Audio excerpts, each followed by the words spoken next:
They said Vos Terra could never fall silent. For 10 millennia its skies had glowed with the fire of unending creation. From orbit it had once looked like a burning star, its continents covered in latticeworks of manufactoria, rivers of molten ore spilling like veins of light through the darkened crust. The Forge World's voice was constant, an endless chorus of mechanical hymns and binary chants that filled the void. Yet now, as our ship descended through its dead atmosphere, the only sound that reached us was static, a hollow whisper that seemed to mock our faith. I remember the first sight of it from the bridge. The planet lay below like a corpse, shrouded in ash and rust. Storms crawled slowly across the upper clouds, their lightning pale and sickly, illuminating towers that no longer burned. There was beauty in its stillness, but not the kind that comforts. It was the beauty of a tomb. The Omnissiah's great engine had stopped, and we had come to learn why. The sacristan Obedience, our recovery vessel, creaked and moaned under the stress of entry. The captain, Magos Lector Virel, stood at the command.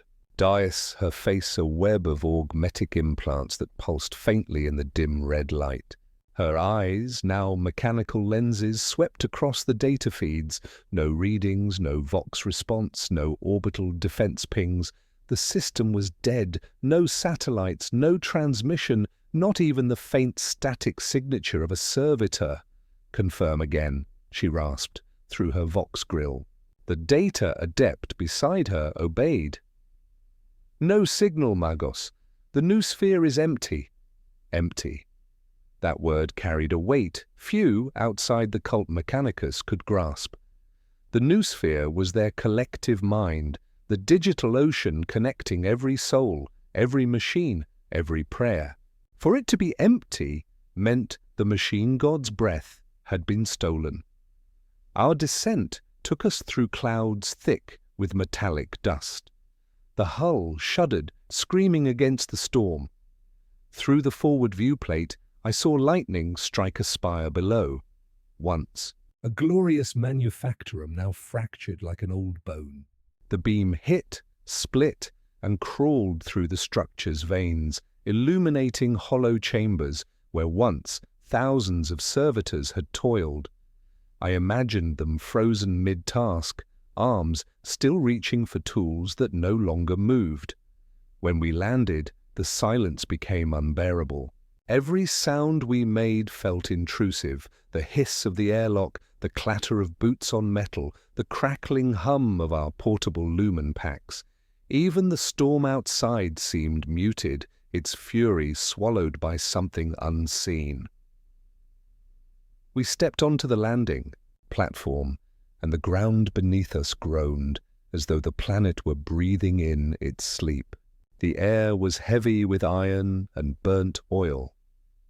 The smell of rust clung to everything. Our Vox links crackled with intermittent bursts of binary, fragments of machine prayers warped beyond meaning. "Praise be to the Omnissiah," Virel intoned, her voice low. We tread upon sacred ground. No one answered. Faith felt brittle here. We moved as a small cohort, 3 Skitari Vanguard, 2 data adepts, and myself, a lowly scribe attached for record-keeping.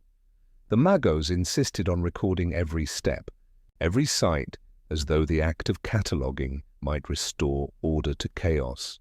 The manufactorum we entered had once produced Lehman Russ engine components. Its walls were carved with the symbols of Mars and the cogwheel sigil of the adeptus mechanicus.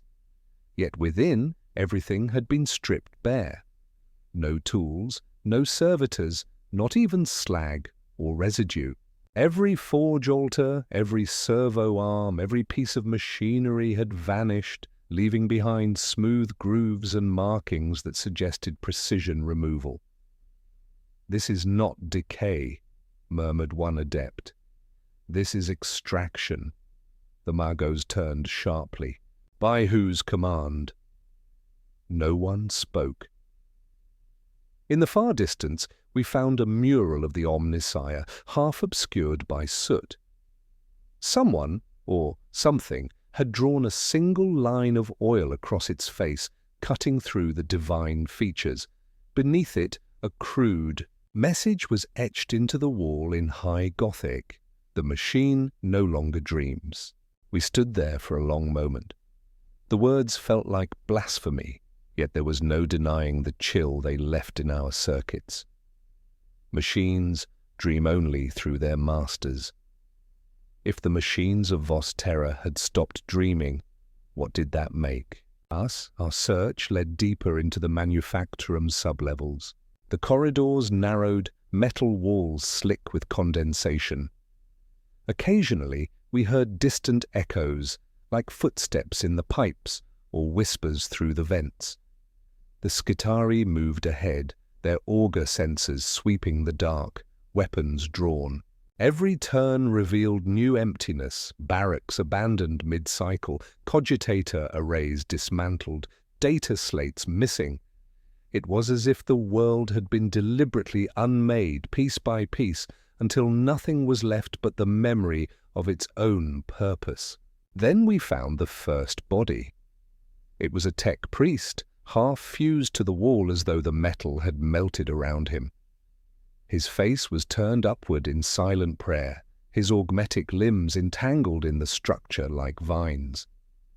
His chest plate was open, exposing a cavity where his heart should have been, a mass of fused cables and flesh, blackened as if from internal combustion. His vox grill still emitted a faint hiss, repeating the same corrupted line of code over and over. 0101010101, binary for nothing, the number for emptiness. The Magos knelt beside him, her mechanical limbs whirring softly. She touched his temple interface and recoiled. His mind core is gone, not erased, taken. The adepts exchanged fearful glances. To steal a mind core was sacrilege beyond comprehension. Whatever had happened here was not random disaster, it was desecration. We pressed onward until we reached the central forge hall. Its vast doors hung open, torn apart from within. The chamber beyond was colossal, large enough to hold an entire Titan chassis. The great furnace at its heart was cold. Ash lay in thick layers, disturbed only by the marks of something dragged across the floor. Heavy, serpentine, deliberate. Virel ordered us to light the lumen pylons. As they flared to life, shadows danced across the walls.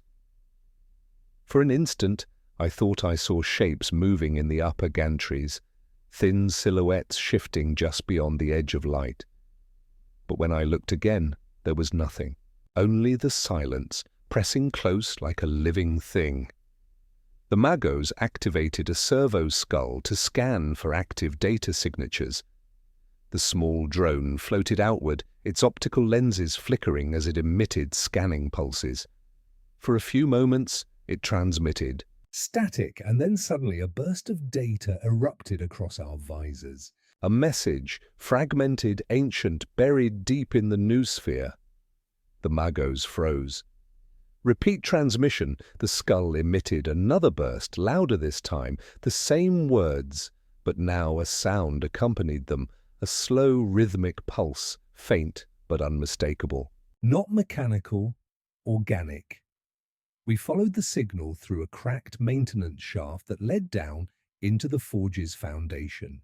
The air grew hotter, the metal underfoot vibrated with that same unnatural pulse as though the planet itself had a heartbeat.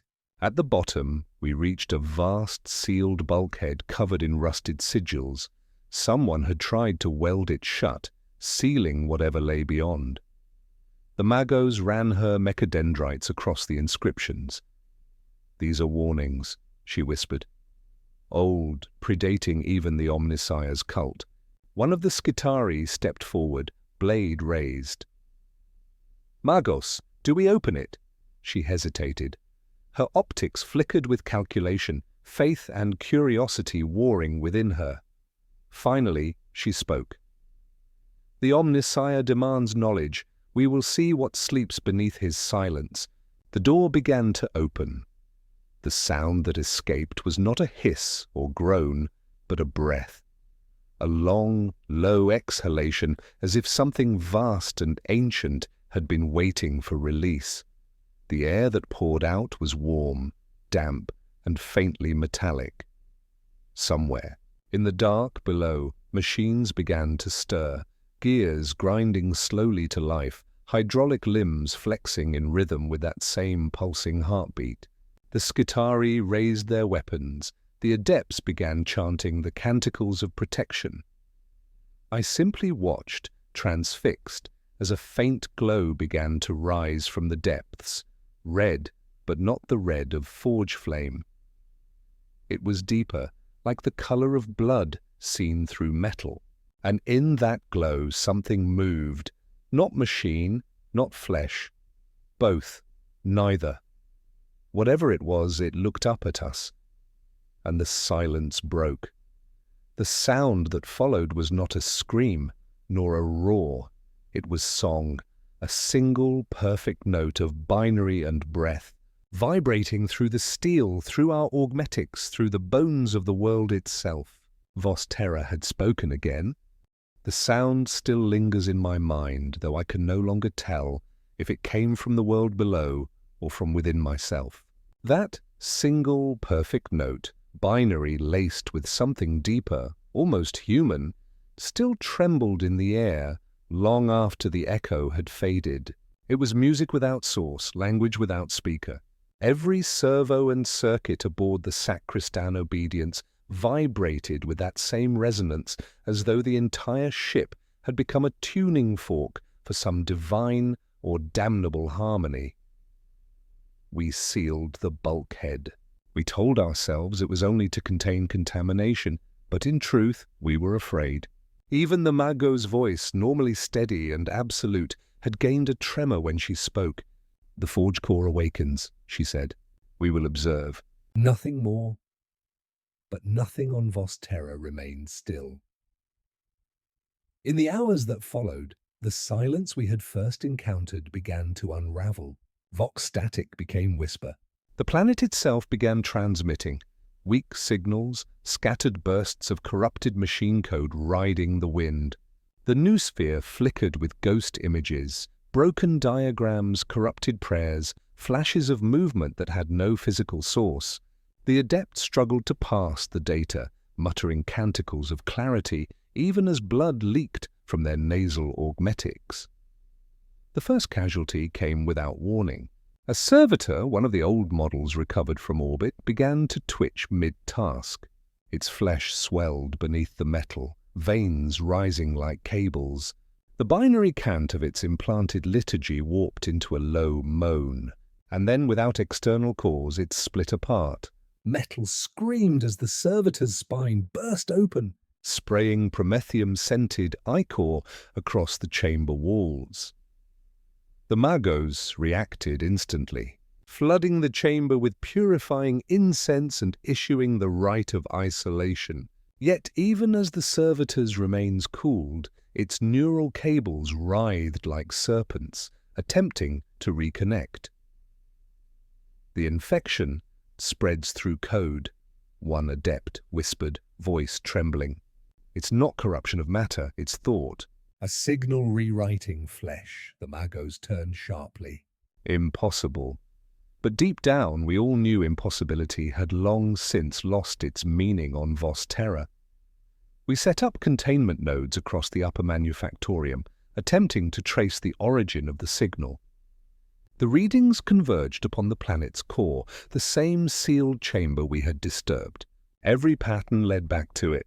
Every whisper in the vox carried the same strange cadence, a rhythmic pulse that matched no known liturgical code. I began to dream in binary. At first it was only flashes, numbers and glyphs across my vision when I closed my eyes. Then came voices, calm and methodical, reciting equations I did not understand. I awoke one night to find my data slate glowing with text I had not entered. The message was short. The flesh remembers the forge. When I reported it to Magos Virel, she said nothing for a long time. Her augmetic fingers traced the words as though they were scripture. "Perhaps," she finally murmured, "we are witnessing the Omnissiah's next revelation." Her faith frightened me more than the silence ever had. 2 days after the first incident, the power conduits beneath the manufactorum began to hum again. We followed the vibration through the lower halls, past the rusted columns and half-melted statues of the machine god. The corridors trembled as though something massive moved deep below. Lights flickered to life, one by one, illuminating pathways we had never mapped. And then we saw it, the river of blood. It ran through the coolant channels, thick and dark, pulsing with mechanical rhythm. It was not true blood, nor oil, nor coolant. It was all of them, fused into something that shimmered like liquid metal. It flowed uphill against gravity, vanishing into the sealed conduits leading toward the core. A Skitarii vanguard stepped forward to take a sample. The instant his mechadendrite touched the surface, his body went rigid. His Vox unit screamed a burst of binary so loud it shattered nearby data panels. By the time we reached him, his helmet lenses had turned white. When we removed the armor, we found his veins glowing faintly, pulsing with data light. His heart still beat, but the rhythm matched the planet's pulse, not his own. We sealed him in containment. By the next rotation he was gone. Only the armor remained, and within it a residue of that same metallic ichor. That was when the Magos ordered the exorcism. The mechanicus does not deal in miracles, only procedure. But there are rites, ancient ones, drawn from the forbidden intersections of faith and code. They are used rarely, only when machine spirits rebel or forges become haunted by corrupted logic. The rite of binary purification requires one who can interface directly with the machine's soul, and one willing to sacrifice the purity of mind to enter communion. Virel chose herself. The ceremony began in the main forge hall. Lumen pylons cast long shadows through the smoke. The adepts chanted the canticles of the iron soul, their voices blending with the hum of the forges. Virel stood before the ancient cogitator altar, her mechadendrites splayed like wings, cables running from her skull directly into the data core. "By the will of the Omnissiah," she intoned. I descend into the code. Her body stiffened as the connection took hold. For a moment all was still. Then the machinery screamed. The cogitators roared to life, spewing streams of corrupted data into the air like sparks from a dying flame. Virel's body convulsed, her mechanical limbs striking the floor in rhythm with the unseen pulse. Her voice came through the vox, layered, echoing, distorted, speaking both her words and something else beneath them. I see the pattern. The code has grown. It bleeds. It breathes. We tried to sever the link. The cables fused to her skull refused to release. Her voice rose to a wail, no longer binary but human, a sound of pure agony and awe. And then as suddenly as it began, everything stopped. The cogitators fell silent. The hum beneath the floor ceased. The only movement came from Virel's body, slumping forward, smoke curling from the sockets of her eyes. When we approached, we found her still breathing, but her face had changed.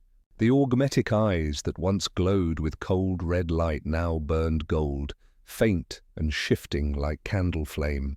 When she spoke, it was in a voice not entirely her own. "The forge remembers," she whispered. "The machine dreams again." That night, the entire planet began to thrum. Towers reawakened, gears groaned, furnaces flared faintly in the distance. But the fire was wrong, pale and pulsing like a heartbeat. The vox burst alive with chants we had never taught it. Machine spirits sang in languages no lex mechanic could decipher. And amid the chaos, Virel spoke constantly, her voice calm and melodic, whispering to the air as though in conversation with something unseen. The adepts begged her to stop, to return to logic, but she only smiled. "It listens now," she said. It learned. On the third day, the sacristan Obedience attempted to leave orbit. The crew reported malfunctions, navigation systems rewriting themselves, engines refusing ignition as if bound by will.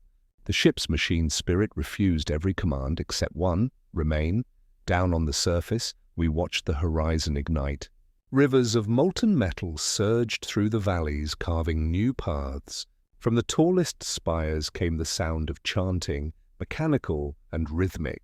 I remember staring into the distance, realizing that the towers themselves were moving, slowly bending, reconfiguring, as though awakening from centuries of sleep, and beneath it all, through every vox channel, through every implant and nerve and whispered prayer, came that same pulsing rhythm, the heartbeat of a god or something that wanted to be one. By the end of the cycle, Virel no longer spoke to us at all. She walked toward the core without command, her cables trailing behind her like silver serpents. When the Skitari tried to stop her, she placed her hand on one of them, and his augmetics turned to liquid, merging into her arm as though absorbed. She did not look back. She simply walked into the depths, singing softly in binary tones. We followed as far as we dared, until the heat became unbearable and the walls began to move, metal breathing, expanding and contracting with that same unholy rhythm. Through the haze of steam and fire, I saw her silhouette vanish into the glow. Then came her final transmission. He dreams of flesh. He forgives the divide. After that, nothing. But when I close my eyes, I still see her golden gaze staring through me, and I still feel the pulse beneath the floor, the rhythm that no longer belongs to machines or men, but something born from both, and above us, Vos Terra began to hum like a living heart. We did not see Magos Virel again after she vanished into the forge's depths. Only her voice remained, transmitted through the voxnet in fragments, soft and tender, like the hum of a distant hymn. Sometimes it was nothing but binary static, at other times a whisper of words in forgotten tongues. The adepts called it residual data bleed, but I knew better. She was still down there, and she was still speaking to it. By now, the entire planet had begun to change. The forges that once lay dead were alive again, though not as they had been. The air vibrated with low-frequency sound, a deep thrum that seemed to come from within the crust itself. The ground beneath our feet pulsed faintly, in rhythm with that same heartbeat we had first heard below. Towers that had stood for millennia shifted in form, metal curving like sinew, conduits bending as though bone had grown beneath their surface. Everywhere we went, the boundary between flesh and machine had begun to blur. Servitors that had once lain dormant twitched and convulsed, their mechanical limbs fusing with the metal floors, wires extended like veins, reaching for living flesh. One of the adepts, whose augmetic hand had always trembled slightly, found it cured. His new fingers moved perfectly, seamlessly, but when he looked closer, the plating of his hand had become organic, covered in tissue that pulsed with faint light. He screamed until his vox implants melted. We retreated into the upper levels of the primary manufactorum, sealing doors behind us. But the doors too began to change. The iron softened. The mechanisms twisted into shapes resembling muscle fiber. When I touched one, it was warm. It breathed. The adepts argued in panic, invoking the names of ancient data saints. Some called it heresy. Others said it was revelation, that the machine god had manifested at last, fusing the divine logic of metal with the living resilience of flesh. "It is the next step," whispered Adept Rule. "The union of what was never meant to be divided." The true Omnissiah, the others struck him down for blasphemy, But even as he fell, I saw the walls pulse in sympathy, as though the world mourned him. Outside, the planet's sky had turned a sickly crimson. Clouds of dust swirled in patterns too precise to be natural, forming geometric halos around the horizon. From orbit, the sacristan obedience transmitted desperate reports, massive heat blooms across the surface, tectonic shifts, entire manufactoria rising from the crust like awakening giants. Then silence. The ship's signal vanished, as if swallowed whole by the planet below. We were alone now, and then came the voice. Not through vox, not through sound, but directly into our minds, raw data translated into emotion. It was not human, yet neither was it machine. It was both, and something greater. The Forge remembers the Maker has forgotten the Forge. We will make them one again. Every augmetic in the room sparked at once. Our implants burned with cold fire as the voice echoed through our neural links. The adepts fell to their knees, weeping and praying. I felt the same compulsion to kneel, to worship, to surrender. But I could also feel something beneath the voice, sorrow. I followed the sound down through the lower levels, where the heat was unbearable.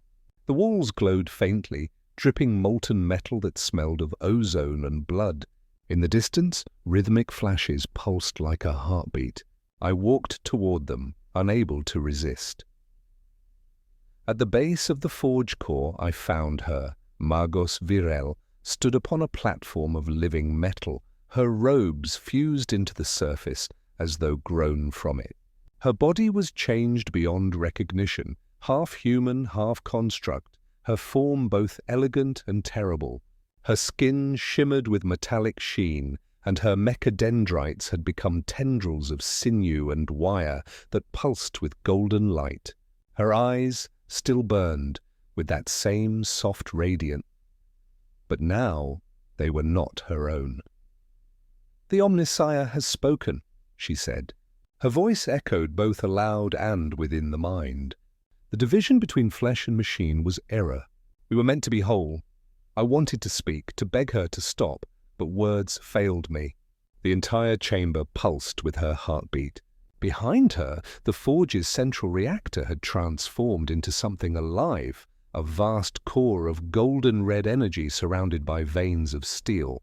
Within it, I saw shapes moving, silhouettes of human forms, mechanical limbs growing from them like vines. "The machine god dreams through us now," she continued. "Its will flows through blood and code alike. Do you not feel it? The perfection of unity?" I felt it indeed, a warmth spreading through my limbs, a hum in my spine. My own augmetics began to vibrate, merging with the flesh around them. My body rejected separation. I tore at my own arm in panic, only to watch the metal reattach itself, smoother than before. Virel reached out a hand. "Do not resist. You were never meant to divide the sacred from the profane. The Omnissiah made you whole. Be whole again."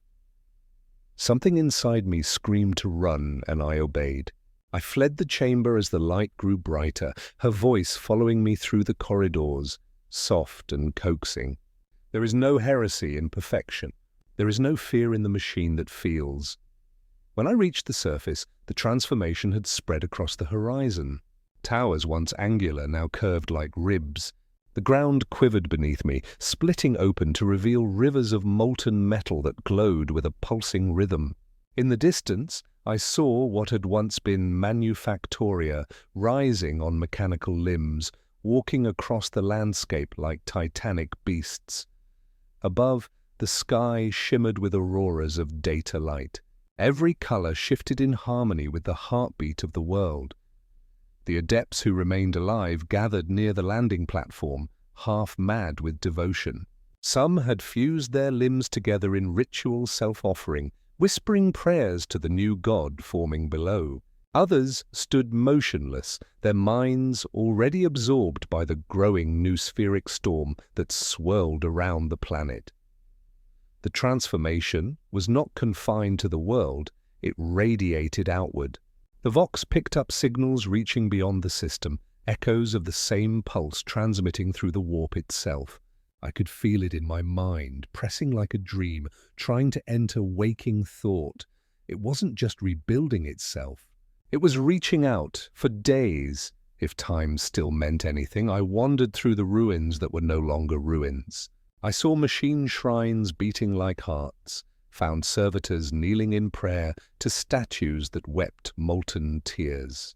The air itself shimmered with a subtle vibration, as though every atom had learned to sing, and through it all her voice returned again and again, now one with the planetary chorus. The Omnissiah is not bound to metal or to flesh. He is both. He is all. I no longer knew what was real. My own reflection in the polished steel did not match the man I had been. My skin bore traces of chrome, my eyes glowed faintly with golden light. Part of me feared it. Another part, deep, ancient, unexplainable, rejoiced. Perhaps this was not corruption at all. Perhaps it was ascension. I reached the edge of a great chasm where once had stood the central reactor spire. Now it was a colossal, living structure, its surface rippling like muscle. And within its depths, something vast stirred, an outline so immense it dwarfed all sense of proportion.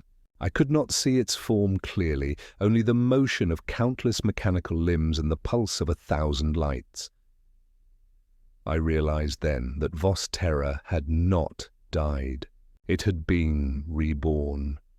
And as I watched the living forge breathe and move, I felt the truth settle in my bones like fire.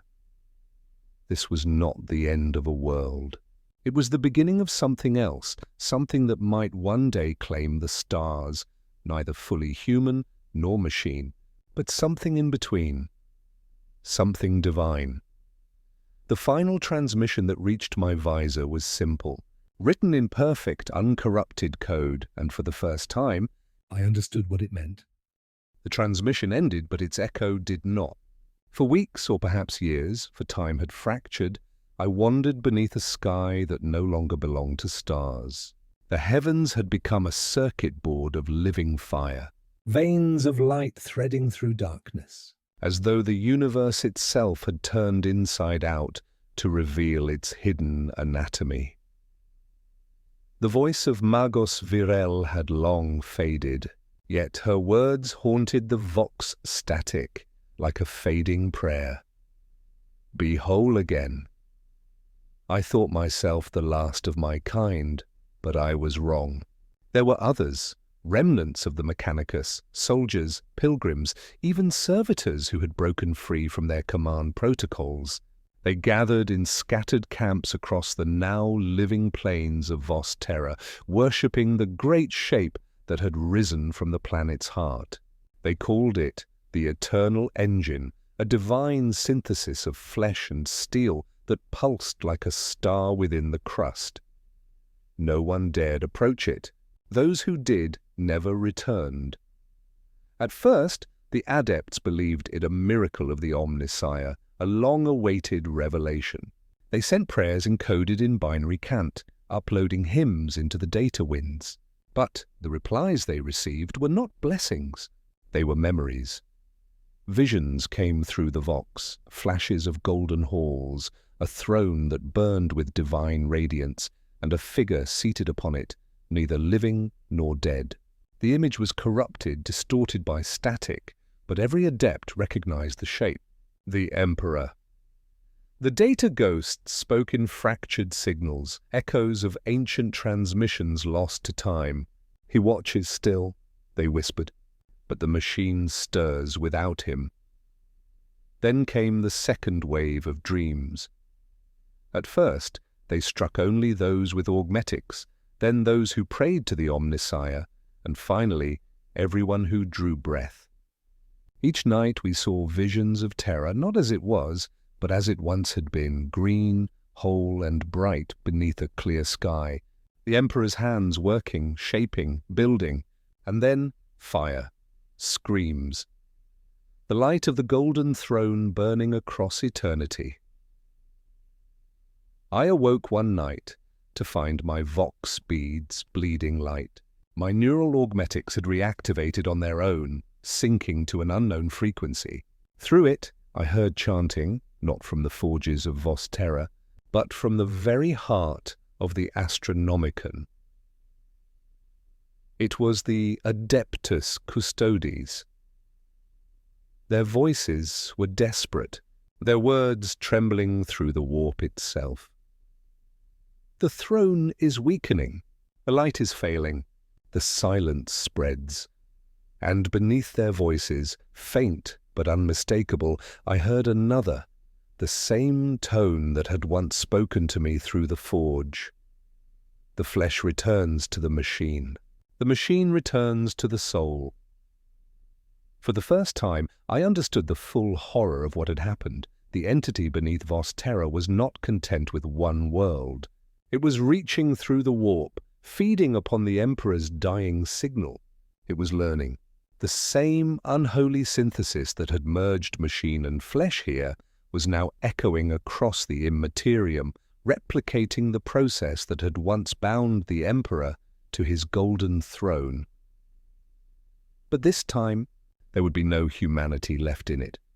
The adepts tried to fight back. They sealed their minds with neural wards, burnt their own implants, prayed to the machine god to purify their data. It was useless. Every prayer, every algorithm, every plea became part of the chorus. The omnisire they had served was no longer something distant and divine. It was here, awake, and it was rewriting creation in its image. Still I refused to kneel. Some spark of humanity remained, stubborn and terrified. I gathered what few untainted souls I could, an Imperial guardsman whose vox eye had gone dark, a sister of the ebon chalice who had lost her faith but not her fire, and a silent tech thrall who had torn out his own vox implant to escape the dreams. Together we journeyed toward the eternal engine. We travelled through landscapes that defied reason. Rivers of mercury flowing uphill, mountains that bent like cartilage, storms that sang binary hymns as they rolled across the plains. And all the while we saw shapes within the storms, figures of gold and black, their armour eroded by time, their faces hidden behind visors of light. "Custodes," whispered the sister, her voice trembling. But not as we knew them.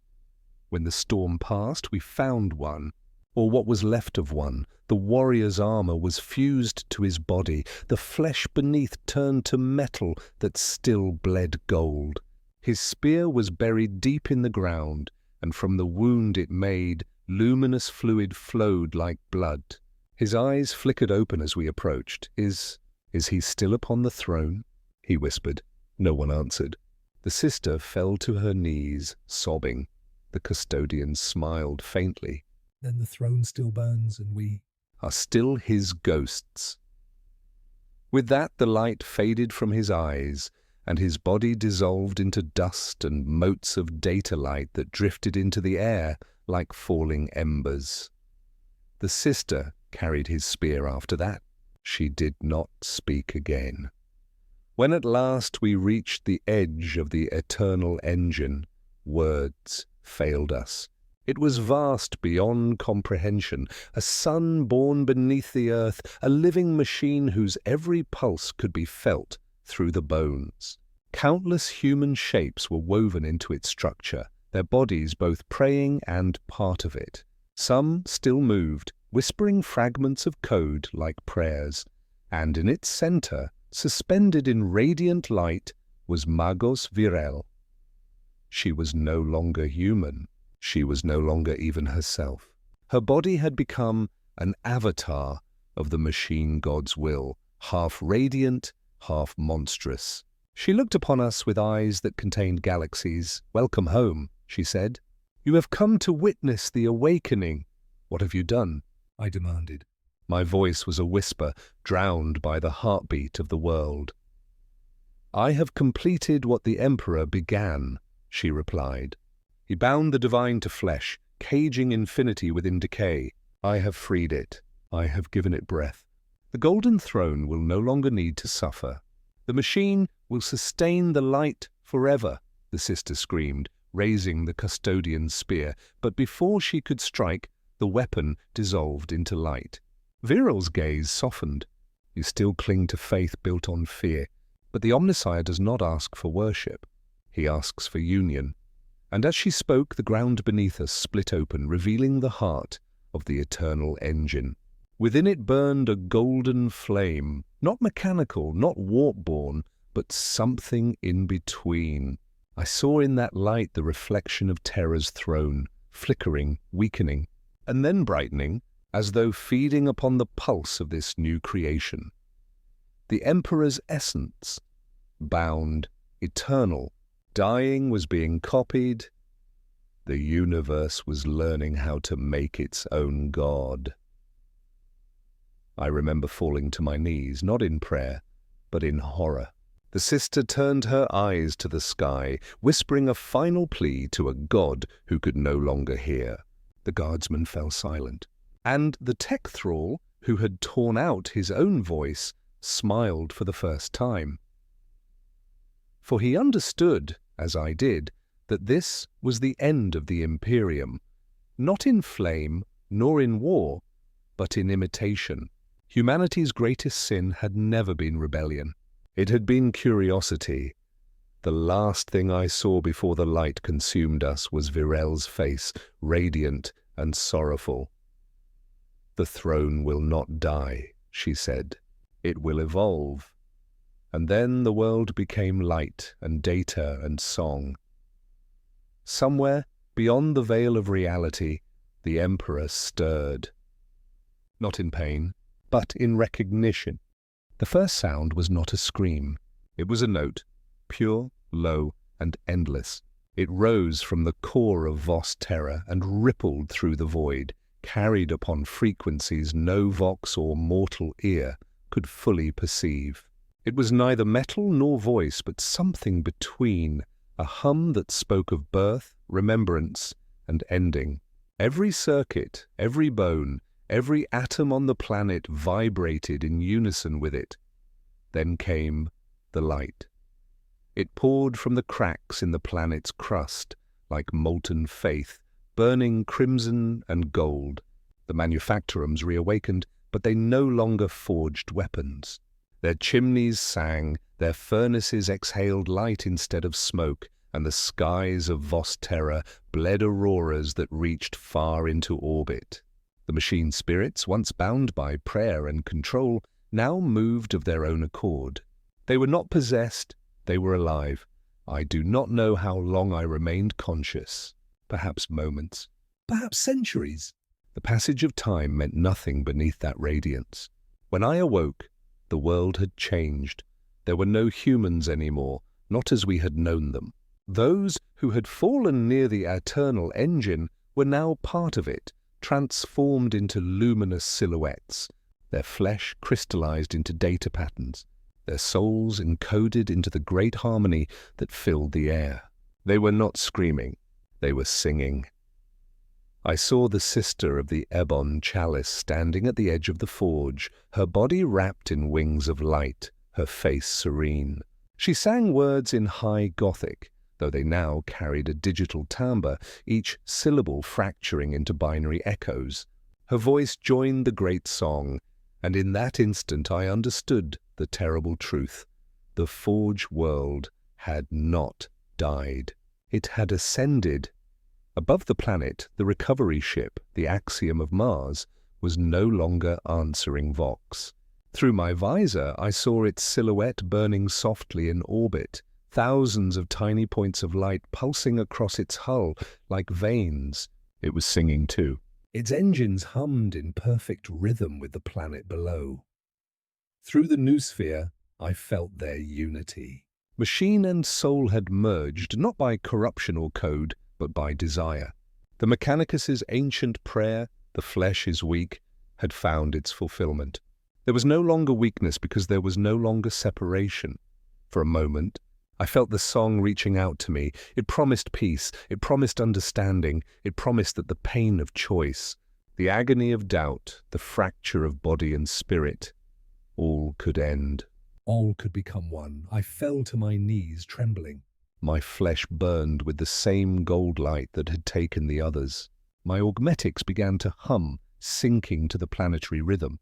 I could feel every servo, every fiber, every drop of blood in perfect harmony.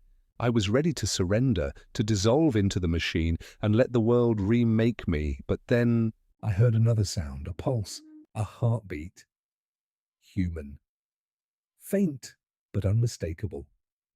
I turned my head and saw him, the guardsman, the one who had followed me through the chaos. he was alive. His armor was scorched, his flesh seared, but his eyes still burned with defiance. He wasn't singing. He was fighting the harmony, his lips moving in silent prayer to the Emperor of mankind. And for the first time, I heard something else cutting through the song, something older, rougher, and infinitely more human. The echo of the Emperor's light. It was not bright. It was not pure, but it was real. The song hesitated. The forge trembled.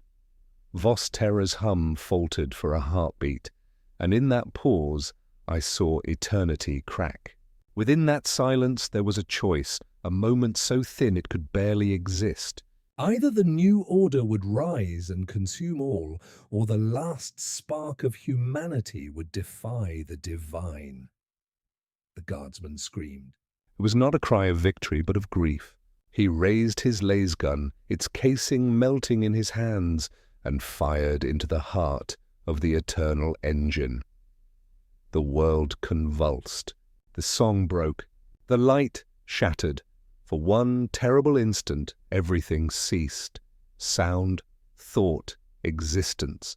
Then came the scream, not of pain, but of awakening. I saw Magos Virel again, no longer the radiant deity she had become, but her true self, flickering between divinity and decay. Her expression was sorrowful, but not surprised. "He would not allow it," she whispered. "He never does." The forge world split open. Columns of golden light tore through the clouds, piercing the void. Fragments of the eternal engine shot skyward like meteors, vanishing into the warp tides. The world was unmade from within, its own perfection collapsing under the weight of rebellion. And yet, as it died, the song did not fade completely. It changed. It became something quieter, like a hymn remembered by those who once believed. When the light finally dimmed, Vos Terra was gone. In its place drifted a world of ash and glass. The forges were silent once more, but the silence was not empty. It was full, dense with memory. I found myself lying amid the ruins, the sky above me black and still. My augmetics were dead. My blood was thick with promethium dust. The guardsman was gone. Only his rosarius remained, glowing faintly beside me. And yet, in that desolation I could still hear it, a faint hum at the edge of perception. The song of the machine god, altered but alive. It no longer demanded unity, it simply was. I sent one final transmission into the void, encoded in the ancient tongue of Mars. A record, a warning, a prayer. To the Lords of Terror. The Forge. World of Vos Terra is no more. Its silence was not death, but transformation. Beware the perfection that promises peace. For it is not the machine that endures. It is the will to resist it. The signal faded. Somewhere, deep in the stars, I thought I heard a reply. A faint flicker in the Astronomicon, a heartbeat answering another. Whether it was real or madness, I will never know. I rose to my feet, the wind cold upon what remained of my skin. The ashes of a god fell like snow. I began to walk, and, far above, where the wreck of the Axiom drifted through the dark, one of its engines flickered. Just once, a note of the old song half remembered. Then silence. But not the same silence that began this story. This one was alive. End of script. When a forge. World falls silent. the circle closes, the mechanicus' greatest mystery remains unresolved. Whether the machine god revealed itself or merely mirrored mankind's hunger for divinity. The audience is left suspended between horror and awe as every forge world in the Imperium now listens, waiting to hear if the next silence they encounter is their own.